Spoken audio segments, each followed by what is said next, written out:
Kelebihan dan kelemahan dari sebuah karya itu dipaparkan di dalam struktur evaluasi ya anak ibu. Oke anak ibu, jadi di dalam teks ulasan terdapat 5 struktur dari teks ulasan ya. Nah, sekarang kita lanjutkan ke dalam kaidah kebahasaan teks ulasan. Adapun kaidah kebahasaan teks ulasan yang pertama itu menggunakan konjungsi penerang, yaitu seperti bahwa, yakni, yaitu. Nah, bisa kita lihat di sini contohnya. Hasan merasa bahwa semua itu terjadi karena perbuatan Anwar dan berniat membunuhnya. Anak ibu, di dalam kutipan ini, ibu ambil contohnya dari teks buku novel ya. Nah, kemudian menggunakan konjungsi temporal seperti sejak, semenjak, kemudian akhirnya.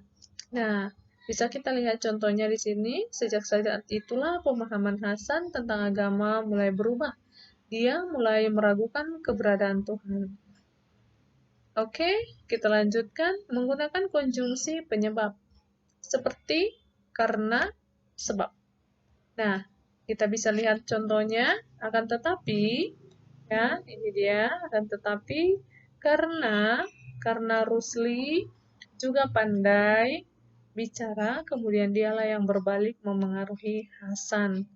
Nah, menggunakan ungkapan saran atau rekomendasi pada akhir teks. Hal ini ditandai kata jangan, harus, hendaknya. Bisa kita lihat pemakaiannya di dalam kalimat ini. Jangan sampai salah pergaulan hingga pada akhirnya kita malah tersesat, bahkan sampai mengingkari ajaran agama. Oke, anak ibu, itu dia yang menjadi kaidah kebahasaan dari teks ulasan ya. Nah, tugasmu untuk pagi hari ini ada 2 poin ya, anak ibu.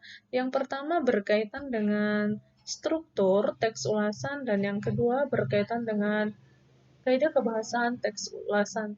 Nah, di dalam tugas yang pertama terdapat pada halaman 167 menjodohkan ya atau memasangkan, tapi materinya struktur teks ulasan.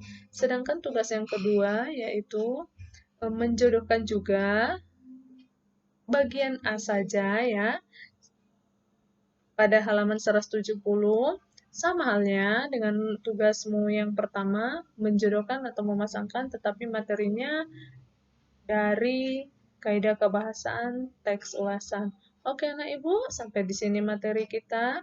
Semoga anak ibu bisa mengerjakan tugasnya dengan baik. Selamat belajar, semangat.